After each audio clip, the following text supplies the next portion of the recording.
Welcome back to Is This a Great Game or What, Dad? And this is our official opening day episode. This is so exciting. Right. Opening day is Thursday, the real opening day. And our guest today is the delightful, the hilarious, the irreverent Adam Dunn, who hit 8 home runs on opening day in his career, tying Ken Griffey Jr. and Frank Robinson for the most home runs on opening day. He will be our guest. We had a little trouble getting a hold of him to get him scheduled. He'll tell that story. Plus, he'll tell you the best Jeff Francoeur story besides one we've heard from Jeff Francoeur. Dad, it had me in stitches. I can't wait for people to hear the relationship between Adam Dunn and Jeff Francoeur while at first base. Right. Well, Adam Dunn made us laugh a bunch of different ways about football, about struggles in batting, about driving a boat, about making a kite.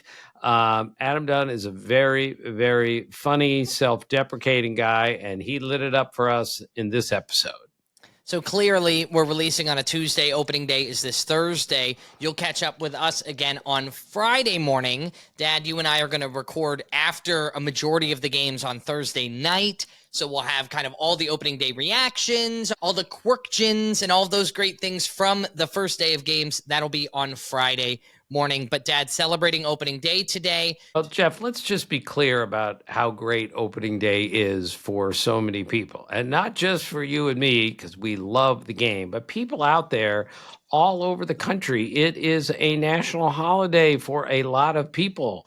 They take their children out of school to go to an opening day game. It really matters. And what really matters is the games, Jeff. They count now. So Wednesday night, for all the great baseball fans, will be the last worthless evening that we have to spend, because the next day the games will begin, and Friday morning will be the first day that we wake up and be able to read the box scores while drinking a Diet Mountain Dew. It is one of the great pleasures of my life. And this, Jeff, is my 45th opening day as a baseball writer. And I just put together a team, catcher all the way through pitcher and manager, like we do every week, of people that just did things on opening day that made me smile or made me think. Some are more serious than others. So that's the team, Tim, for this week. And we are going to start behind the plate with Stephen Vogt, who in 2017 was the catcher for the Oakland A's. And Stephen Vogt would win a talent contest, Jeff. I've told you this, if they had one in the major leagues. He can impersonate anyone. He's an actor, he's a dancer, and he's a really good singer. So for us, for the ESPN cameras, before that game, he sang 3 Disney songs, including one from A Little Mermaid, and he sang them beautifully, and we recorded them, and he did it while he's in full uniform. So he comes up for his first at bat of the season, and we've just played Under the Sea from The Little Mermaid, and he hit a home run as soon as we played that. So it was like from under the sea to over the fence. It was unbelievable. It was like aerial to aerial. It was incredible. So that was a typical Stephen Vogt rising to the occasion. And of course, AL Manager of the Year last year. But one of my favorite viral MLB moments was his final at bat as a major leaguer. When he stepped to the plate, his kids did his walk-up. And now batting for the Oakland Athletics, our dad, and all of his kids on the microphone. And as a new dad, it gave me chills. It made me cry. It was such a cool moment. And it still shows up on my newsfeed all the time, on my TikTok and Instagram. I'll explain what those are later, Dad. And it's just a really cool moment. Okay, on to first base. Right, first base. I'm not sure there's a way around this. Jackie Robinson opened at first base for the Dodgers in 1947, broke the color barrier, the most important day in Major League history. He is the most important player in Major League history. And thankfully for baseball, and in part for the country, everything changed that day that Jackie Robinson played for the Brooklyn Dodgers starting at first base. Again, Hall of Fame second baseman, but they needed him at first base. That first year, he won the Rookie of the Year. So all sorts of first basemen, but you can't do any better than Jackie Robinson. Mm-hmm. Second base is one of my favorites, Kaz Matsui of the Mets in the early 2000s. So in 2004, he hit the first pitch that he saw that season for a home run. The next season, he hit the first pitch that he saw for a home run. So he became the only player ever to hit the first pitch that he saw on opening day for 2 straight years for a home run. And then the third year, 2006, he was hurt. He didn't play on opening day. But in his first game, which was later in April, he hit a home run in that game, not on the first pitch, but Kaz Matsui, not a big home run hitter, did some things on opening day that nobody has ever done, including, a dinky little second baseman.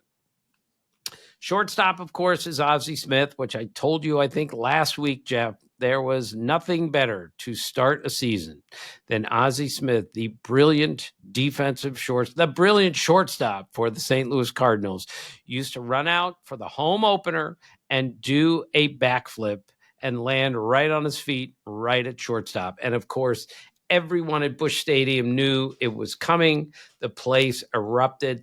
Andy Van Slyke, one of the best guys ever to play, one of the funniest people I've ever met. I asked him years later about that, and he goes, I would watch him do that, and I still, to this day, cannot understand how he was able to do that. And he did it to start the baseball season. And he started off from Ozzie to Oral, your list of the best players from 1 to 55. We did that on the podcast on Friday, and you'll be hearing that every Friday. So we took care of number 1 and number 2. Obviously, the first one is Ozzie because that's the title of it. But if you missed those, you can go back to the Friday episode. But then we'll conquer a couple more going 1 through 55 this season. But that'll be on this Friday's episode. Who do you have at third? So I have Ryan Zimmerman at third, and you are related to this, Jeff, because Ryan Zimmerman opened Nationals Park in 2008 with a walk-off home run. And I believe you were at that game, correct? I was at that game. He's a former guest of the show. I actually had the opportunity to go to the first ever Nationals game in the history of the organization, right? And then when they went from RFK Stadium to now Nationals Park, we were able to see that game. And yeah, Ryan Zimmerman. That was really cool to be able to talk to him about that on the podcast. Right. Last year. So he's one of 3 players to christen a new stadium with a walk-off home run. Bill Bruton did it in 1953 at County Stadium in Milwaukee. And Dante Bichette did it in 1995 in the first game ever played at Coors Field. Dante Bichette, I'm guessing that's Bo Bichette's father, correct? Yes, that's Bo Bichette's father. Dante Bichette was a really good hitter. And he once told me, Jeff, in the prime of his career, he said, every day I come to the ballpark, I wonder, is today the last day that I'll be able to hit in the big leagues, because that skill is so difficult. And maybe this was just what he would do to make sure he was ready every day. But he honestly believed that someday he's going to show up and he's not going to be able to hit anymore. That's who Dante Bichette was. He could really, really hit. Okay, outfield, of course, we have to start with Hank Aaron in 1974.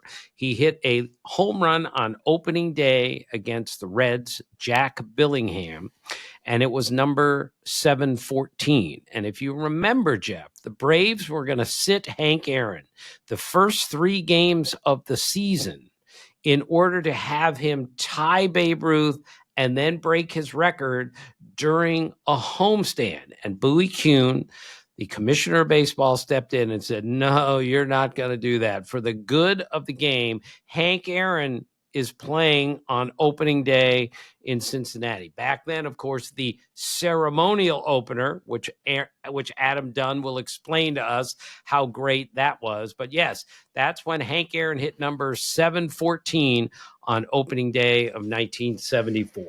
Well, back in those days, too, the schedule was designed by hand, by human beings. Right now, you've got computers doing it all. But that must have been terribly on purpose because Cincinnati was the place to start the season. So they must have put the Braves and Hank Aaron there on purpose because that all of the eyes of Major League Baseball fans were going to be on that game just because it's Cincinnati. Now you throw Hank Aaron in there. So they're saying, no, we have a plan bigger than yours. Right.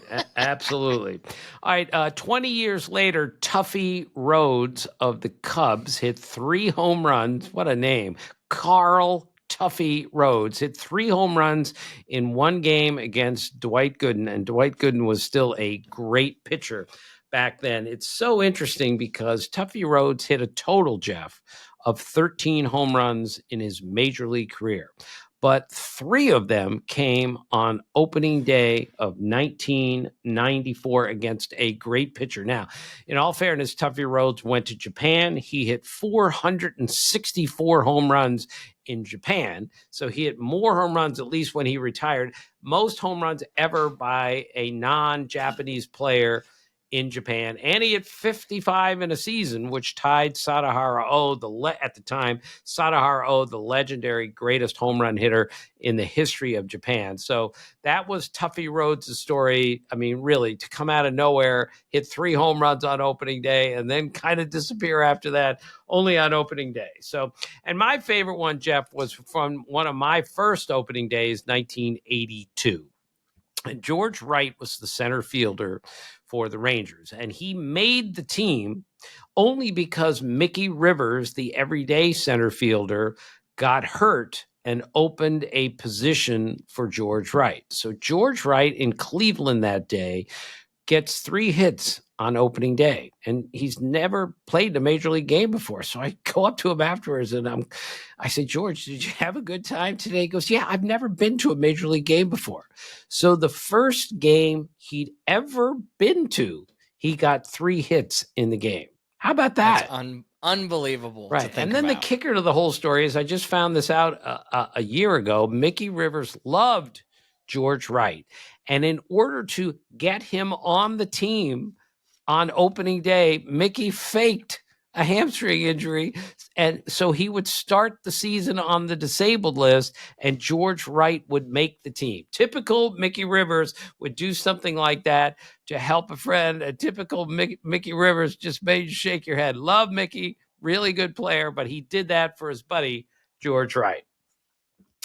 All right, pitchers, Jeff, the obvious one, 1940, Bob Feller pitched a no-hitter on opening day against the White Sox. So, and if you believe, Jeffrey, that if you don't have a batting average, then your batting average is .000. Others will say if you haven't batted yet, you don't have a batting average, so you just put 3 little lines. But the point is, if you believe that no batting average is .000, then everyone on the White Sox had exactly the same batting average after the game as they did before the game because they didn't get a hit off Rapid Robert Bob Feller.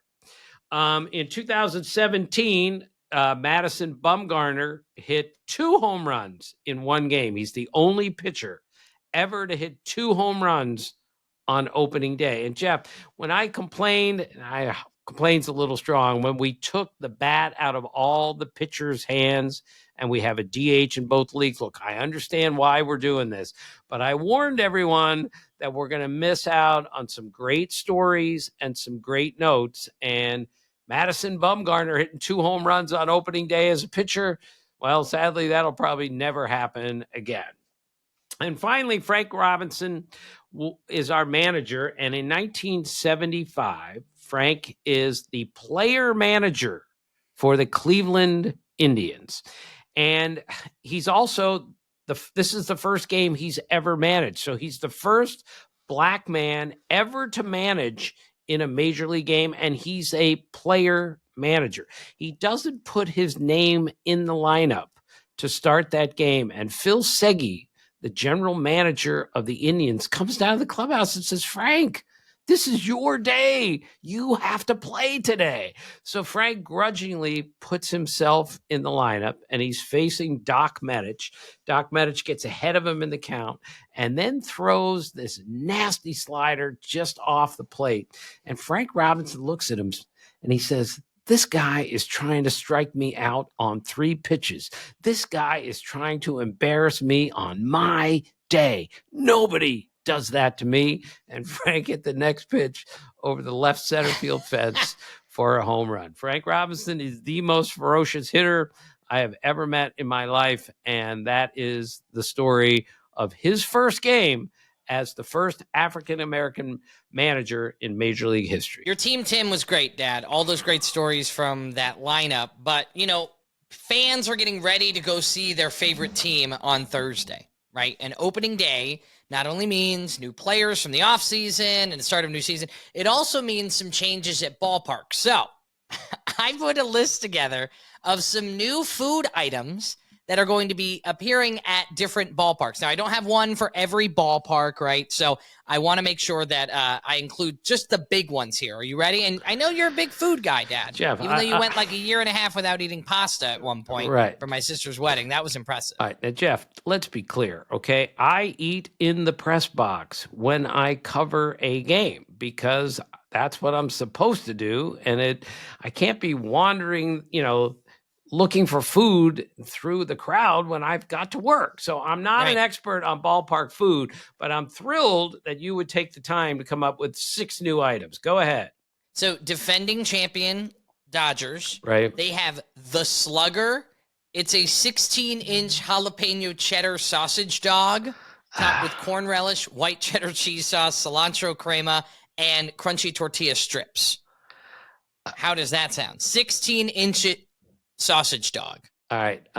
That's way too big for me, Jeff. And jalapenos. Look, I have a rather weak stomach. I can't take anything that's really hot. Jalapenos, hot peppers, can't do that. So I have a feeling I would have a little trouble around the 3rd or 4th inning if I had one of those early on. Well, I have something I know you would like because for those who don't know, my dad, and he's gonna shake his head at this. You're a good cook. You cook a lot. You like to cook. You're good at it. Chase Field in Arizona, a chicken parm sub they're now offering at the games. Well, you're very kind, Jeff. I've made my point many times. We pray after we eat at our house when I cook because sometimes I really stink at it. But I do make chicken parm, and I love it. And if you put it on a really nice roll the next day and heat it back up, that's a pretty strong sandwich. So yes, Chase Field, let's go. Nationals Park, not too far from where you are, Dad. They have a new cheesesteak loaded nachos. And did you know that today, on the day of filming, March 24th, is National Cheesesteak Day? Is that right? And you know what I've done many times, Jeff? I have called it steak and cheese. And anyone who lives in Philadelphia, anyone who works at a sub shop, a hoagie shop, or a hero, whatever you call it, if you call it a steak and cheese, they get upset. It's a cheese steak. Is that you live in Philadelphia? That is correct, right? Yeah, well, unfortunately, you raised me, so I called it steak and cheese for a very long time, and that is like almost an insult, like a slap in the face to cheesesteak connoisseurs. So it is National Cheesesteak Day, not National Steak and Cheese Day. Look, I agree. I'm sorry to anyone that I offended with poor choice of words. We'll keep in the area, Dad. Camden Yards, Oriole Park at Camden Yards, has this is exciting. It's called the Chessie. It's a foot-long Chesapeake sausage topped with creamy crab dip, pickled sweet corn, fried green tomatoes on a soft pretzel bun. Ooh, that's good. Anything that has crab in it, you can count me in. The crab cakes at Oriole Park are great. And every Friday night when I used to cover the Orioles, well, more than every Friday night, they would have crab cakes in the press box to feed the media, and they were sensational. It does remind me of the crab cakes that we ate in the cafeteria at the University of Maryland. Not quite as good as the classic crab cakes that they'll make in Baltimore. In fact, my friend, the late friend, Chris Wagner, used to say that the recipe for the crab cakes at the University of Maryland, they would just get a whole bunch of bread, put it into a ball, and then they would let a crab walk over top of it. That's how little taste the crab cakes at the University of Maryland cafeteria had. That's incredible. And last one on my list, Dad. I'm really excited to share this one with you. I shared the best for last. So at T-Mobile Park, the Seattle Mariners, they're known for like kind of a more gourmet menu. And this season, they're adding a bunch of new options, including Lil Dumper's pork dumplings. Oh, great. Well, the big dumper, of course, is catcher Cal Raleigh. And I asked him, like on the record, why do they call you the big dumper? Because I asked around and I said, a couple guys told me it's because your butt is like as big as a bus. And he goes, yeah, that's about right. So typical Cal Raleigh, really good player with a great sense of humor. So he's the big dumper. So the little dumper is what? Yeah, they're pork dumplings at T-Mobile Park. So there's no doubt in my mind that they're named after Cal Raleigh here. Of course. Right? Clearly. Of course. And so next time you see him, you got to ask the big dumper if he's had the little dumpers. Right. And just to finish, I'm not going to use his name because I know him well and I don't want to embarrass him, but there was a Mariners catcher many years ago, who was really struggling at the plate. And a local bar used to sell beers for whatever his batting average was during happy hour. So if he was hitting 178, which he was quite often, then beers would go for $1.78 because that was this guy's batting average during a terrible slump. That's beautiful. Well, that's my list of some of the new food items coming to ballparks across the country. If I missed one, you can let me know at Great Gamer What on social media, Facebook, Instagram, and X. We answer there. Dad, on this date in baseball history, I'm sure you're loaded up with quite a few good memories, right? Yeah. That is pretty great. All right. Also, 1966, Tom Glavine was born. Tom Glavine, of course, first ballot Hall of Famer, 300-game winner, the greatest number 47 in Major League history. We are going to have him on, hopefully, because he was a great hockey player. And once we get to the Stanley Cup playoffs, hopefully we'll get Tom Glavine on to explain baseball, hockey, all that. I think good is an understatement. My best friend in the whole wide world, Alex Parker, is a coach for a high school hockey team in the Maryland area. And, I mean, he went down and told me all of Tom Glavine's high school stats. I mean, he was a heck of a hockey player. And you just don't see that a lot. You see a lot of basketball or football and baseball, but hockey you don't hear as much about. So we definitely got to get him on the show this summer. Right. Tom Glavine was a great hockey player. He was a great athlete beyond being a pitcher. He was a great fielding pitcher. He was a really good hitting pitcher. And he drew 101 walks as a hitter in his career, Jeff. So he's the last pitcher to walk 100 times in his career. And if you look up 1970 through 2025, who's the only pitcher with 100 walks? It's Tom Glavine. So he helped himself as a player with his glove, with his bat, and with everything that he did. And last one, and this is sad, on this date in 1999, Cal Ripken Sr. died. Now, Cal Sr. is one of the great Orioles of all time. Jeff, you're way too young, but there used to be something called the Oriole Way. And this is how the team played, how it presented itself. And Cal Ripken Sr. was a big part of all of that. He taught those guys how to play. You ask Eddie Murray, Hall of Famer someday, like, who had the biggest influence on your life? He said, well, Cal Sr. And so many other Orioles were that way. And Jeff, I know I exaggerate sometimes, but Cal Sr. is the toughest person I've ever seen wear a major league uniform. We used to joke, and he was a catcher in the minor leagues. We used to joke that he looks like an old catcher's mitt and he was as tough and as resilient as an old catcher's mitt. So just to show you how tough he was pitching BP, which he did every night when he wasn't and he was the third base coach during the game. So he got hit in Boston one night with a line drive right in the face. And he went down like a sack of potatoes. Richie Bancells, the trainer, comes flying out of the dugout because he thinks Cal Sr. is dead. By the time Richie gets to the mound, Cal Sr. is on his feet. He has blood spurting out of his cheek. And Richie says, all right, Rip, we'll get you to the hospital right away. He goes, I ain't going to the damn hospital. I haven't finished my round of BP. He threw the rest of batting practice with blood spurting out of his face, then went to the hospital, got stitched up, and was back in the coach's box in the third inning. That's Cal Ripken Sr. So whenever you look at the toughness, especially of his son, Cal Jr., he gets it from his father. Dad, last week we started a new segment on the show called Poor Pop Pop.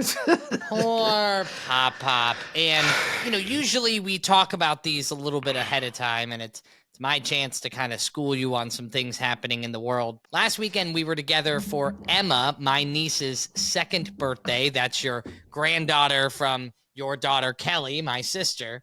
And it was her second birthday.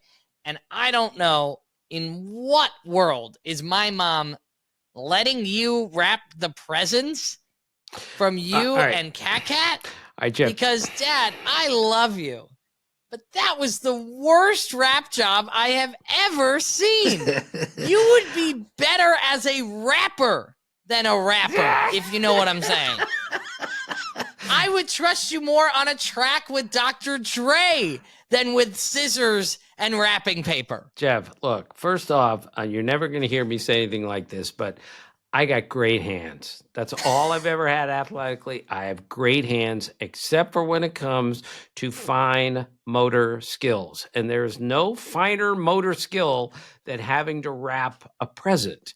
And in this case, I had to wrap a little basketball for Emma. And it's very hard to wrap something that is perfectly round like that. Look at the excuse I've already made. Then I bought her a Tony, which I just found out what a Tony was recently. It's a little figurine with music in it. So you put it on top of the Tony, and it was an Elmo figurine, an Elmo Tony. So she could put it on the little Tony thing, and all of a sudden music comes out. It was little, it was very difficult to wrap, but the hard one, the really hard one was like a little scooter. And it was the worst wrap job ever. To me, Jeff, the definition of the word tedious is trying to wrap a present of any kind. I am the worst of all time at that, and I have no interest in getting any better at it. The only one who was worse than me was my brother Matt, my late brother Matt, who used to wrap every present in newspaper. But he also did a wonderful job wrapping it. It was perfectly wrapped, but he wasn't going to spend any money for wrapping paper. I at least spend the money for wrapping paper. When Emma needed to open up the scooter, it was really easy because I didn't get the whole thing even covered. There was already a hole in it. All she had to do was, knew what it was. All she had to do was look at it, and it would unwrap itself. All right. Poor Dad, Pop. I stink a bag. A bag is what you need for a ball. Yeah, a gift bag would have been useful for all three of those things, but I just assumed it's a birthday. You got to wrap it up. It was awful, and I don't care how bad it was.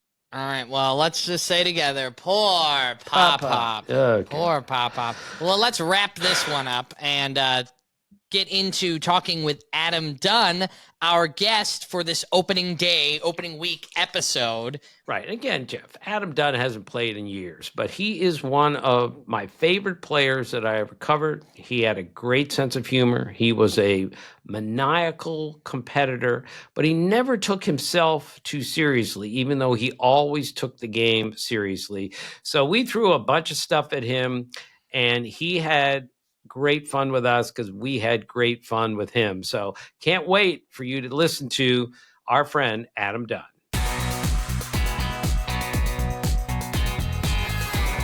Welcome back to Is This a Great Game or What? And our guest today is Adam Dunn, one of my favorite players ever, hit 462 homers in his career. And since the theme of this week is opening day, Adam Dunn hit 8 home runs on opening day, tied for the most of all time. Adam, this is my son, Jeff. He's my size, meaning the two of us together aren't as big as you. Yeah, I'd like to actually see that on top. Yeah. Right. Shoulder. I think if we wore a trench coat, we might be able to get into a rated R movie now. That's great. a little inside baseball, and I mistakenly forgot to follow up with Adam's email to get him prepped for this. So he downloaded Google Chrome and got on our interview here in less than 15 minutes. And I understand when you and my dad were going back and forth, you were on vacation and we were trying to set this up, and something pretty devastating technology-wise happened to you too, right? That is correct. Yeah. So I was out fishing, and it's beautiful out there. Anyway, long story short, my phone falls out of my pocket, falls in the ocean, and so the water's so clear, and and I'm looking at the captain guy. I'm like, hey, how deep are we? Like I got a chance to go dive down and get it. And he's like, we're sitting in 857 foot right now. And I'm like, oh, all right. I haven't trained for that, so I probably don't need to go down there and get it. But it was like a movie. It was all slow motion. My phone falls, and I kind of reach over the side to grab it, and then it's just fluttering, just teasing me. It's just fluttering down. Well, it's not like the heart of the ocean when Rose drops it at the end of Titanic. It's just like, there it goes. It's fluttering. That's exactly. It was just floating, just right there. Just give me the middle finger all the way down to the bottom.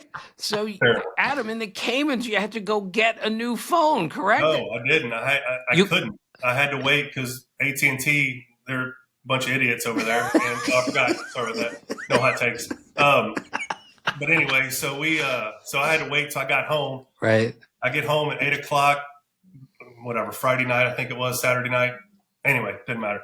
Go to the Apple store, go get a phone, I forget how expensive things are. So I'm already mad about that. And then I can't get my phone connected because something that the AT&T stores close at 8:00. And of course it's 8:07 by now.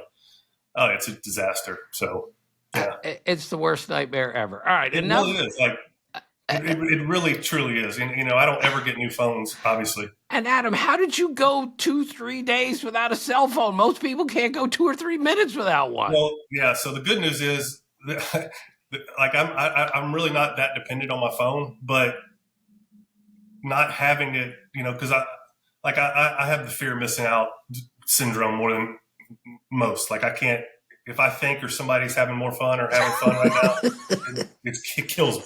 So that was the hardest part for sure. Right.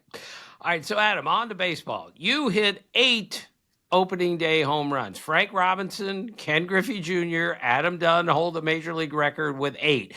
Do you remember all of those? Could you list the pitchers that you hit an opening day home run off of? Because of course I have the list here, but are you the type that can remember those kind of things? No, no, I could probably get you half. Right. All right. So your first one was in 2005 against Pedro Martinez. Oh, yeah. That's when he was with the Mets. Yeah. I do remember that. And then in 06 and 07, you went back-to-back against Carlos Zambrano on opening day. You hit a homer one year against him on opening day. The next year, you hit 2 home runs off him. Do you remember that? I remember the 2 home run. Well, yeah, I remember the 2 homer one for sure because I think that was my 200th homer. I think it was in 199 and 200, I think. I'm pretty sure that's right. Could be wrong. And Dad, I might be wrong on this, but so I grew up in the DC area in Maryland. So did my dad. It's 2009. Mm-hmm. You hit for the Nationals a opening day home run. Am I wrong here? Because I remember being at or maybe that was. No, he did. He hit a home run on opening day against the Marlins, playing for the Nationals against Ricky Nolasco. Ricky Nolasco. Yes. I would have never got that. Wow. So I remember your time, obviously, as a National, growing up and going to those games all the time. And I was just thinking, I was at opening day that year. So, and it all just kind of came to me, Dad, because we've been prepping, talking about opening day homers. I was at that game. That's crazy. That is funny. Adam, this is very encouraging, by the way, that you're not one of those guys that can remember a pitch count from 12 years ago. Sometimes I worry a little bit about those guys that they can tell you every moment of their career. That has never been important to you. Agreed? I would agree with that. I don't. Looking back, I wish I was kind of more I don't know, more like that. But I'm not like I've never been like that about anything, and Right. I don't know if that's a good thing or a bad thing. But like Ken, I would sit there and like, who's this guy? Who we're facing? And he's like, oh, you faced him over in Milwaukee in the 7th inning. And I'm like, what did he do? And he's like, oh, he punched you out in 4 pitches, threw a slider, changed up, blah, blah, blah. I'm like, you're an idiot. But I mean, yeah, I don't ever remember. That's so fascinating, Dad, from a perspective of an outsider from the game. I'm a country music morning show host, Adam. So Awesome. I do this podcast with my dad. I love music. I grew up loving baseball and being like a theater kid. So I do it all. However, it's so interesting to have the Jim Palmers of the world who can recall, an at-bat they threw against Johnny Bench 50 years ago. Mhm. And then the Adam Dunns who have over 400 home runs and is a great Major League Baseball player says, it wasn't really about that for me. There's no wrong way to play the game. Yeah, no, you're right. But pitcher like kickers, they only play if they're good 35 times a year. So I would expect them to be able to remember that, right? They don't have. They got one job. Right. Right. And by the way, Adam, as you know, I know all these arcane statistics that don't do me any good whatsoever. Yes, it does. Absolutely, it does. I love it. Johnny Bench hit 389 homers and never hit a home run on opening day. Adrian Beltre holds the major league record for most homers, 477, without hitting one on opening day, and you hit 8 of them. How great is that? I love it. See, opening day, like that was, I look forward to opening day so much every year. And literally, because I knew, like, I love playing in front of big crowds. I knew Cincinnati did it as good as anybody on opening day. So it was always, that's probably one of about 10 times it's going to be sold out. And, you have that extra, you hear it like, the extra, I don't say motivation, but you have the fans are into it. I mean, it's just, if you can't get up for opening day, then you got problems. And, I know that had a lot to do with it. Right. So, Adam, you were playing for the Reds when they were the ceremonial opener, and they had the parade in the city to start the season. What was that like for you? I mean, literally, obviously I've never been to the World Series and won a World Series, but that's literally how the opening day parade, seemed. I don't see it any bigger if Cincinnati wins the World Series. I think it would be the exact same as opening day parade. And it's huge. It's a huge, huge deal. Right. Adam, also, you hit, as you know, 462 homers. The record for most home runs hit by a player whose last name starts with D. I know all of these, Adam, because, again, I never get out of the house. I don't have a hobby. I don't go fishing like you do. So Carlos Delgado hit 474 and you hit 462. Do you have any urge to put the uniform back on again and go hit 13 more homers and be the all-time leading home run hitter whose last name starts with D? 13? Like, if I go back, I'm going to go ahead and go back and get 500. But yeah, I'm not going to stop at 13. But no, I don't. I don't. Again, that's kind of how I've always been wired, is if I'm not enjoying it and I'm not going to just sit there and just play and take up a roster spot and when I'm useless. So I would never do that. Adam, you brought something up earlier and you said you have serious FOMO, fear of missing out, right? You don't like to, and my dad wrote an article years ago, The Sounds of the Game, and talked to so many different players, and multiple players, including former guests of ours, Jeff Francoeur, said that nobody talked more on the field than Adam Dunn. And I feel like this is what makes us kindred spirits, because I don't stop talking. You can ask my dad, you can ask my wife, you can ask my 19-month-old daughter. What was the thought process behind being like the most talkative guy at first base there? Well, I mean, I would talk. See, having a football background, you talk a lot of shit, right? Like it's I enjoy that. Like it's just kind of part of my thing. And, like Jeff, for instance, Jeff's kind of a mental midget when it comes to like verbally assaulting him. You know what I mean? So he's easy target. So for guys like him, I'd always, I would always, talk. And plus I like him. I enjoy his company, but it wasn't, it definitely wasn't like what you had from breakfast type stuff. It was just, some guys I could care less to talk to. Right. He told me, Francoeur told me that you would say to him while he's taking a lead, "You got too big of a lead, or Oh, yeah. you All the don't time. have a big enough lead." Is Yeah. that what you were doing to try to I was annoy trying to them? coach him up. Yeah, because again, I know, God love him, but he's thinking about it. Right. Like I know for a fact he's sitting there going, "Well, is my lead big enough? Is it? And I'm like, hey man, your lead's a little too big. You're not that fast. Like to get back." And he's got a good move. Just all that good stuff. But yeah, I know it affected him. Right. And Adam LaRoche, another Adam first baseman, told me that no one speaks more in a game than you. And he said, "You'll talk to the umpire if you have to." And he said, "I swear to you, if there's nobody to talk to, Adam Dunn will talk to himself." Is all of that true?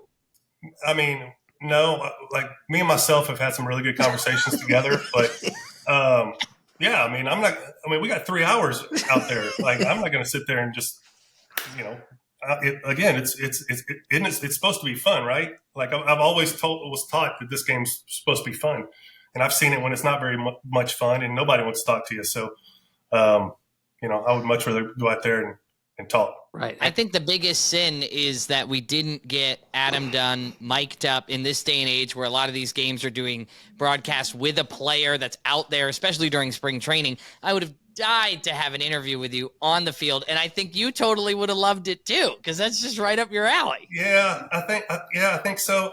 I don't know if back then I would have done it honestly, because I kind of hold some stuff sacred, man. I think some of that stuff is what, and I'm not saying it's bad stuff by no means. I'm just saying, there's some stuff in baseball that I feel like now it's kind of ripped the Band-Aid off, and there's nothing kind of held sacred anymore. So, I probably would have done it because, like I said, we would have had a lot of fun. I can promise you that. Right. And Adam, Jeff, I wrote a story on the unwritten rules of baseball, and Adam Dunn was quoted as saying, "Look, you got to act like you've been there before. You can't be raising the roof in the third inning on a game in June." I mean, Adam, you still believe that, right? Yeah, I do. And again, like, I remember when they came out, it's like, it was the stupid slogan of something that was like, let them play or let them have fun or whatever. And I'm like, man, I grew up my whole life. I had so much fun playing. Like I love playing. Like, yeah, there was a few years for a few games, whatever, but I loved it. So don't tell me you can't have fun. If it's showing up or disrespecting or that, and if that's considered fun, then I probably wasn't too much fun. Right.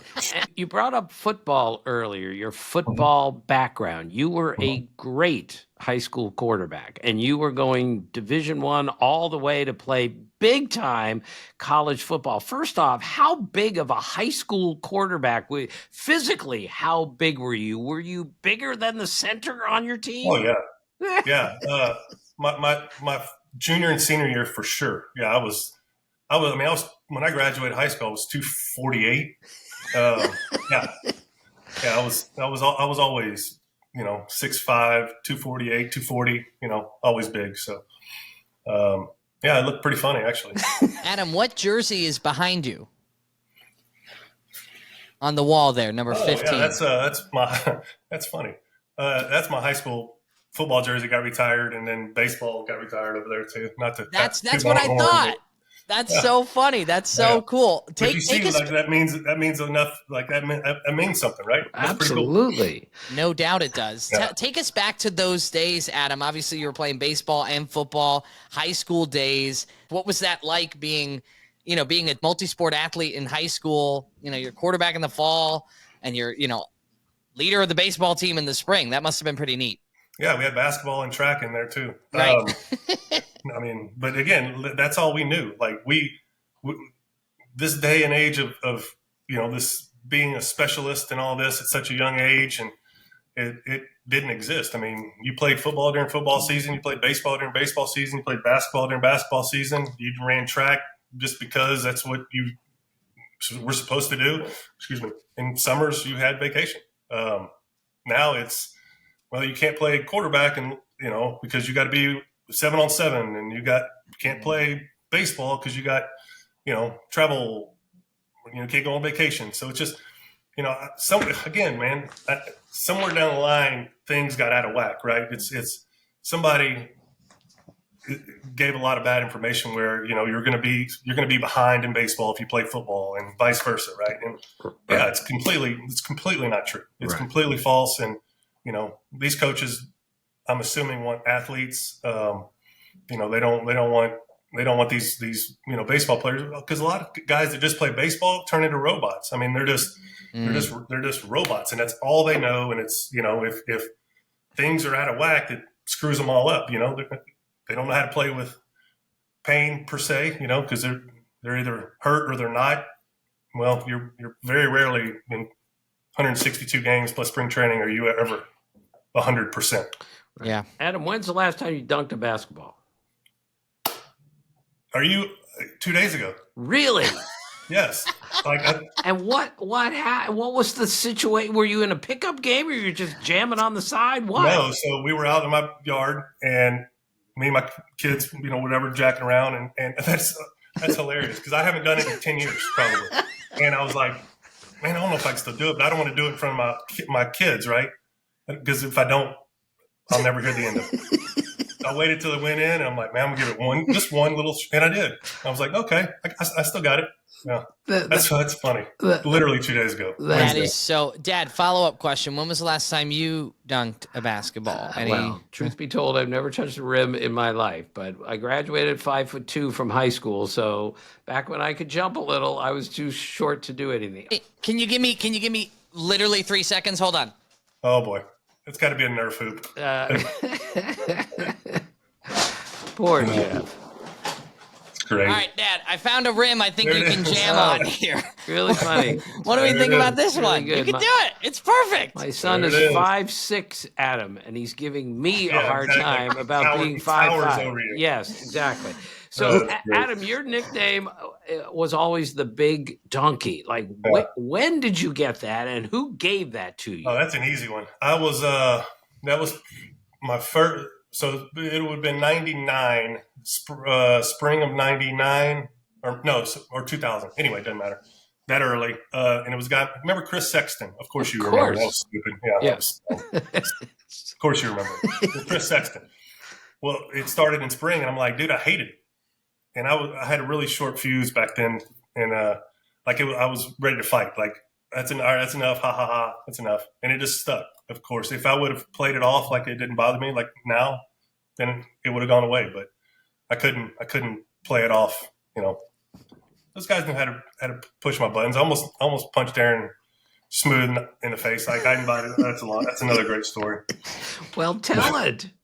Well, I mean, so we were on the bus, and Aaron likes to. Again, he knew how to push my buttons, and we were talking about football or something. So he started talking about football and how you couldn't make it in football, and that's why you're here, and blah blah blah blah blah. So I immediately okay, here's what I'm going to do. As soon as we get to the hotel, I'm going right to his room. As soon as he opens his door, I'm going to punch him right square in the damn nose, and I'm going to go drag him to his dad because he was manager, and leave him on the front of his, knock him smooth out. Well, he never answered the door. Thank goodness. Right. But Booney's one of our that close that you were at the door making this moment happen. I banged on the door. Yeah. Oh yeah. And he lived with me. And I actually lived with him in spring. He's one of my best friends. I love the guy. Yeah. And Booney's made us laugh a few times, Adam.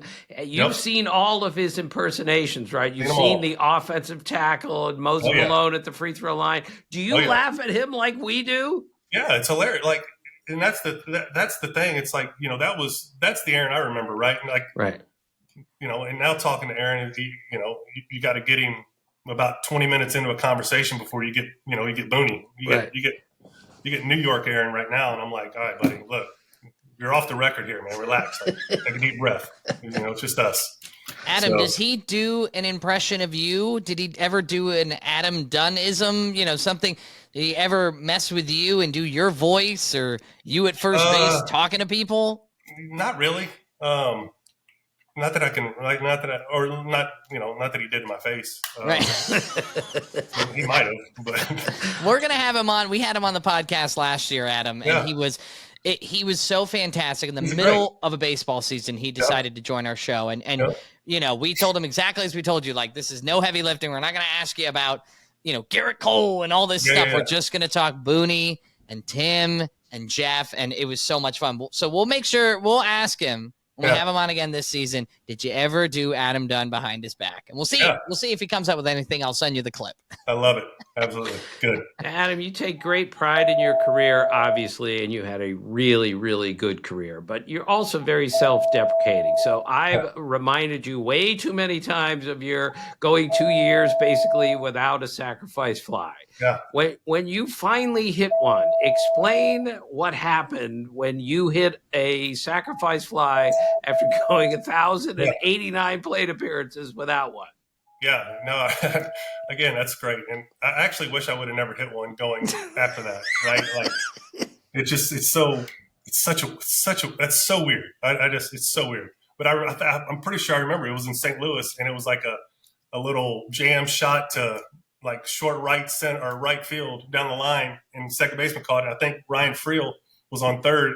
And if it wasn't Ryan Friel, I wouldn't have had it. He just, did Friel things and took off and scored. And I was kind of in shock because, we joked about it, but I was like, man, I actually don't know if I want to. I think I would rather ground out to second and get him over and just kind of see how long we can keep this thing going. Right. It's so weird. Right. Here's how weird it is, sacrifice flies, Adam. As you know, I wrote a book called I'm Fascinated by Sacrifice Flies. That's the title. Joey Gallo hit 94 home runs before he hit his first sacrifice fly.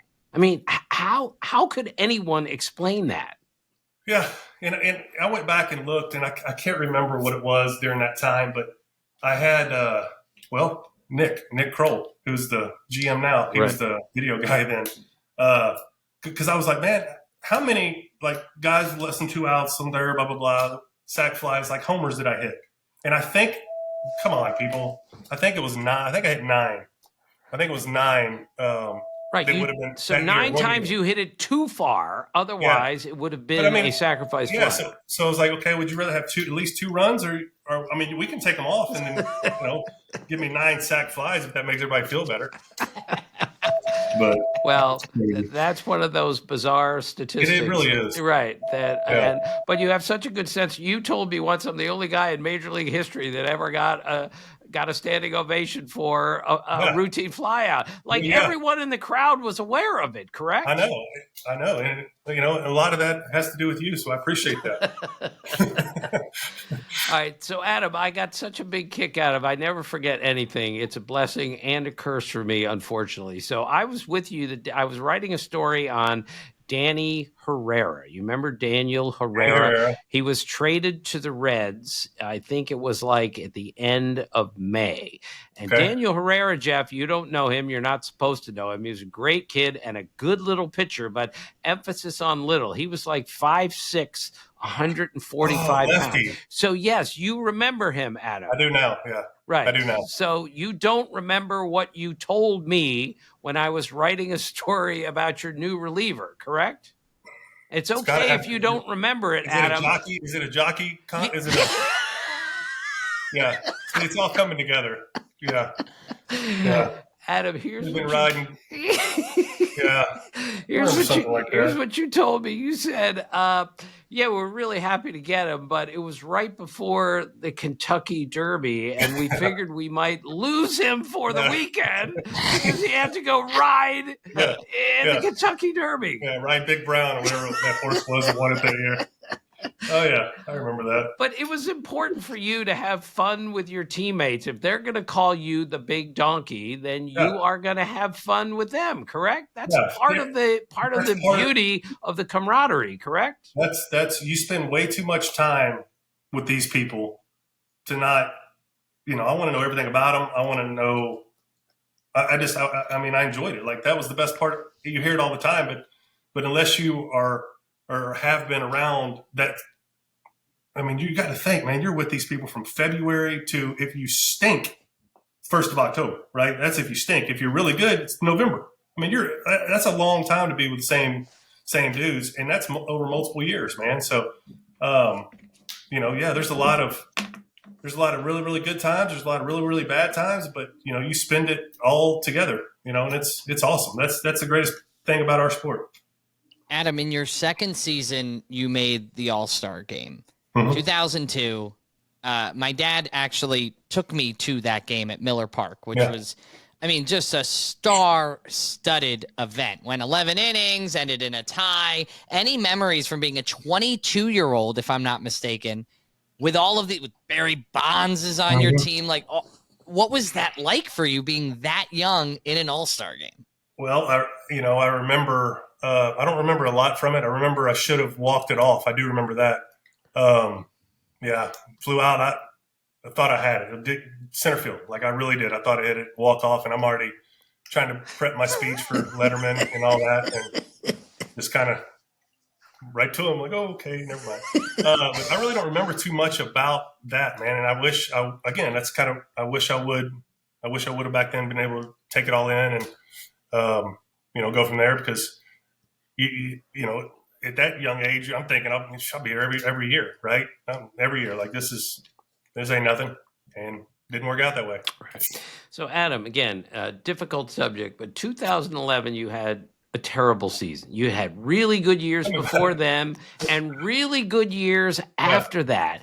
But in 2011, you really struggled. Again, speaking to the beauty of baseball, how difficult it is to play when you're off by just a little bit. You go from a really good player to a not a good player like overnight. I asked you once about that season the next year when you were really swinging it again. And I said, what was the strangest piece of advice you got from anyone during the 2011 season? Do you remember the question I asked you and how you answered it? I do not remember that. Adam, I asked you the question and you told me, you said, my wife, not the biggest baby. Oh, switch hitter. Yeah. See, I do. And I should go get her. It was unbelievable. It was the greatest thing ever. Go grab her. What? I will. It's great. Yeah. What did she say? And she's the nicest person in the history of people. I get home after another 0 for 4, and we're sitting on the couch, and she's like, it was after a day game. Not what you want for dinner. She's like, hey, I got a question for you. I'm like, what you got? She's like, have you ever tried to hit right-handed? And I'm like, I didn't know what to say. Like I didn't know what to do. So I was like, no, I haven't. No, you know what? You might be right. I probably should try that. But it was. Adam, respectfully, was she doing a bit and telling a joke, or was she serious? No, she absolutely dead serious. Serious as a heart attack, bro. Like I'm talking. Like in other words, I'm tired of seeing this. Do something else. Like anything. Don't even care what it is. Do something else. So the next year, Ozzie Guillen told me that Adam Dunn is my favorite baseball player of all time. And again, sorry if I hurt your feelings here. He said, Adam had the worst season I've ever seen. And every day he showed up ready to go with a great attitude. And every day he stood in front of his locker and he took it and he faced it.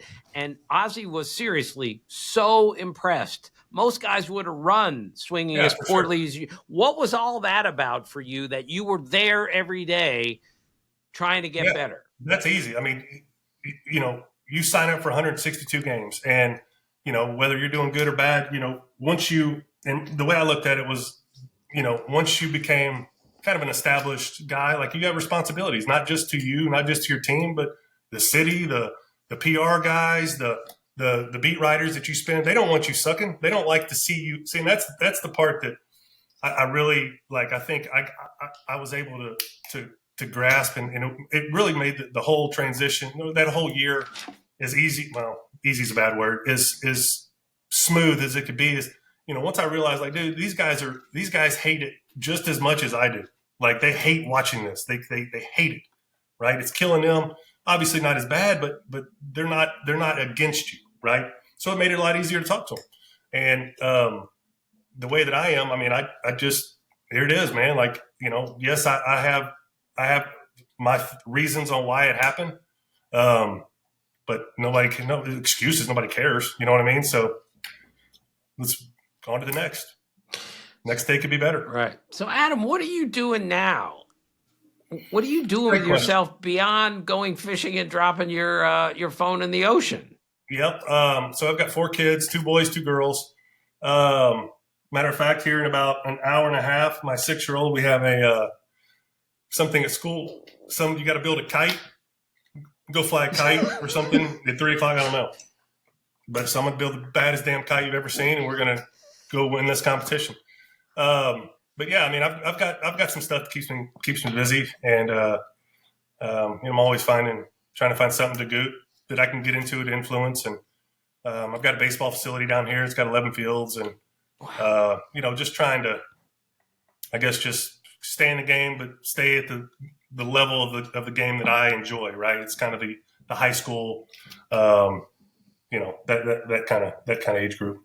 How fun has it been as a former four-sport high school athlete, former major leaguer, to now have children growing up in sport? And how do you balance between, pushing too hard and being like, I know what it takes, but also not laying too far back? Like, that's one thing I worry about as a dad, is like, where's the fine line here? How do you manage that? I'm fighting it now, right?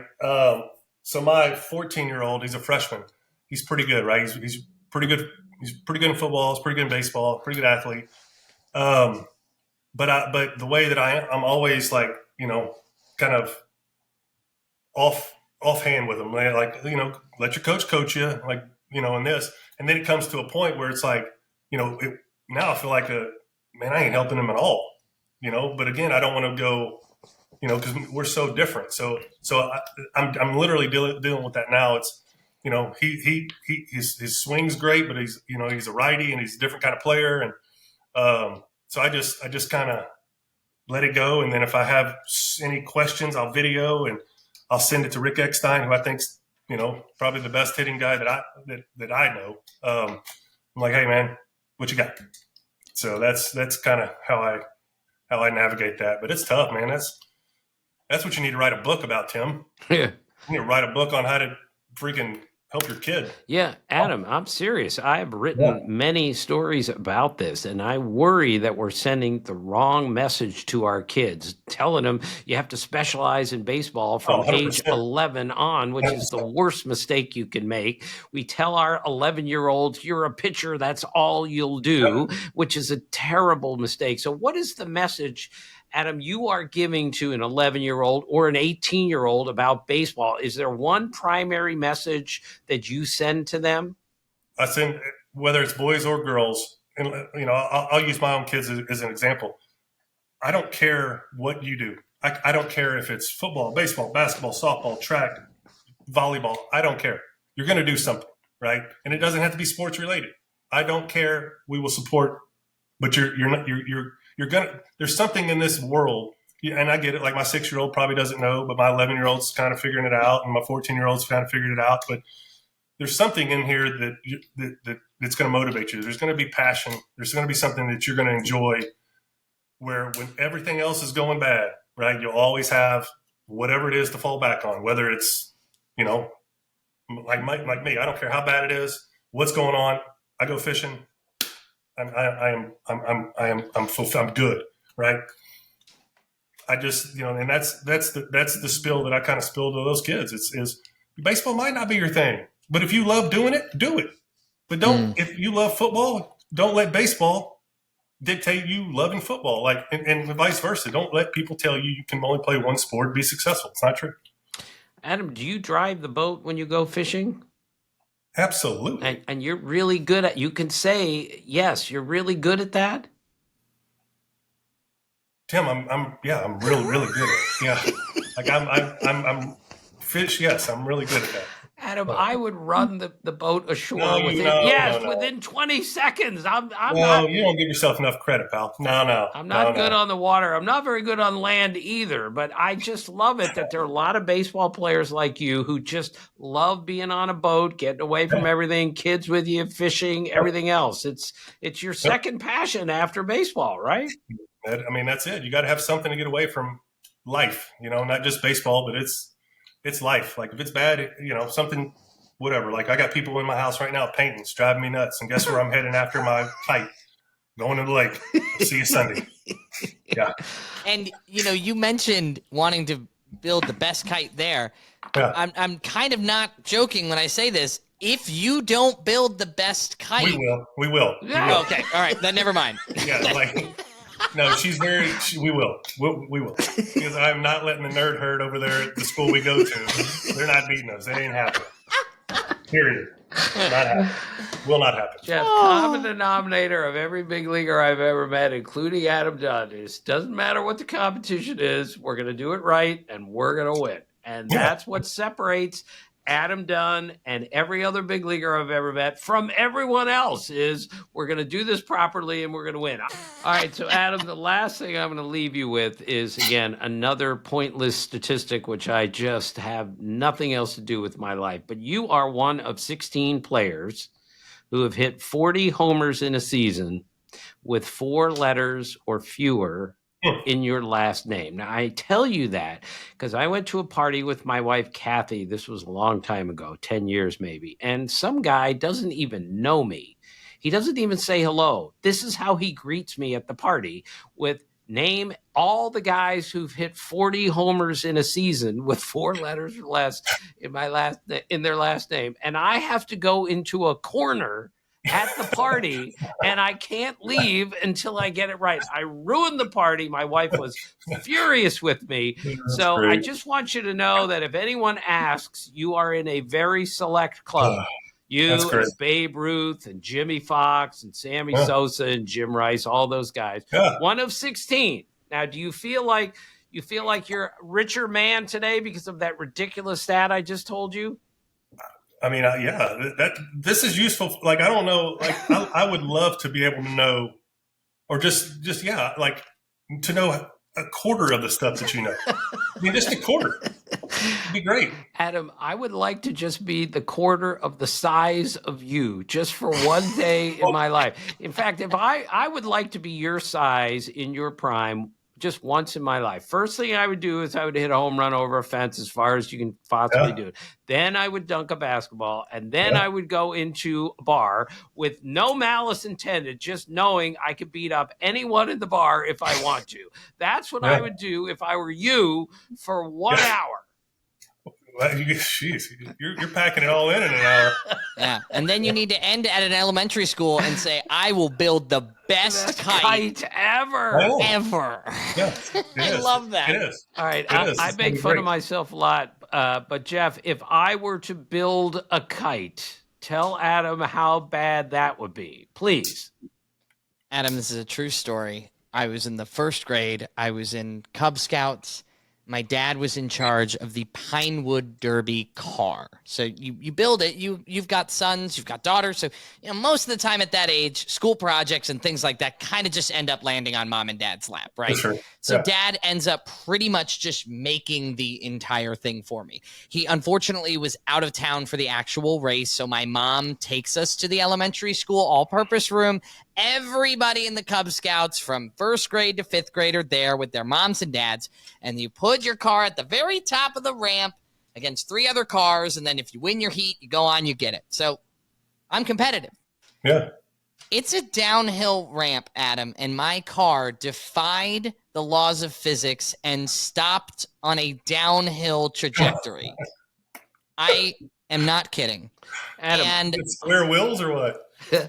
Let me tell you, the best part of this story and bringing this up is my dad brought me a bag when we recorded earlier this week. And in it was found in my closet from years ago, that car with the wheels removed. But now I'm starting to think, Dad, did we just not put the wheels on? We didn't put the wheels on. Apparently so, Adam. 138 Cub Scouts entered. Jeffrey's car finished 138th. I was in spring training. I was in Phoenix. You know how you remember where you are when something really bad happens? I called home. I was at the A's workout in Phoenix when I called home and said, how did the Pinewood Derby go? And Kathy, my wife, said, not well. Jeffrey finished 138. I said, out of how many? She goes, 138. It was like your wife asking you to bat right-handed. Yeah. Yeah, you might want to stay. You might want to stay on the road for another week and let everybody cool down. Oh, that's great. All right, Oh. Adam, you've put up with us for long enough. Yeah. Thank you I enjoyed it. Thank Yeah. you so much for having a good chuckle with us. We learned a lot. We laughed a lot. That's what we do on this podcast. And thanks for coming off your fishing boat. Good luck with the kite. Have a great day today. Thank you, guys. Appreciate it, man. Enjoyed it. Thank you so much to Adam Dunn for being our guest this opening day episode here on Is This a Great Game or What? And he was so fantastic, Dad. He was great, Jeff. And I texted him when we were done to thank him for being just so gracious to us and so funny and everything else. But I felt the need, one of the rules in journalism, Jeff, is you can't tease somebody with a statistic and then not supply the statistic one way or another. So we said during that interview, if you were listening, Adam Dunn is one of 16 players who's hit 40 or more homers in a season with 4 letters or fewer in his last name. So in case anybody really wants to know this, I sent this list to Adam Dunn just so he would have the list. And I must say... Can I guess a couple before? Well, of course. Go ahead. Sammy Sosa. Yes. We talked about. Babe Ruth, obviously. Obviously. Mel Ott. Yes. I was thinking, I was trying to think of 3. Your buddy who you ran into the bathroom during last season, Nelson Cruz? Absolutely. All right, I'm running low now. Somebody did it last year, Jeffrey, for the first time. Played for the Yankees, moved teams. It was always one. Oh my gosh, Juan Soto, of course. I absolutely went right over my head. Right. You're missing maybe the greatest you're missing the greatest player that I've ever seen. Oh, Willie Mays. Right, obviously. Good. You're missing Pops, one of his all-time favorite players, Jimmy Fox. Oh, yeah. Right, you're done, Jeff. I'm going to just read the rest, I'm out, okay? yeah. All right. Jermaine Dye, Norm Cash, Derek Lee, George Bell, Johnny Mize, Wally Post, Carlos Pena, and Jim Rice. Those are the 16 guys that have hit 40 homers in a season with 4 letters or fewer in their last name. I sent the list to Adam Dunn, and I was expecting a little bit more excitement on the other end, and he just he just put a thanks for sending it or something like that. I don't think he's that impressed that he's in a group like this, even though there are a lot of great home run hitters on there, like he was. Yeah, thank you for paying that off, because a lot of people were probably trying to come up with it during the interview. So I'm glad we got that whole list. And last thing before we go here, Jeff, we mentioned that Adam Dunn hit a home run against Carlos Zambrano on opening day 2005, and then hit 2 against Carlos Zambrano the next year. So I assumed that had never happened before, but as it turns out, in 1973, Richie Hebner hit a home run off of Bob Gibson. And then the next year, 1974, he hit 2 homers off of Bob Gibson. Now, a couple things there. First off, Richie Hebner, Dad used to run a cemetery. And in the off season, Richie Hebner used to dig graves.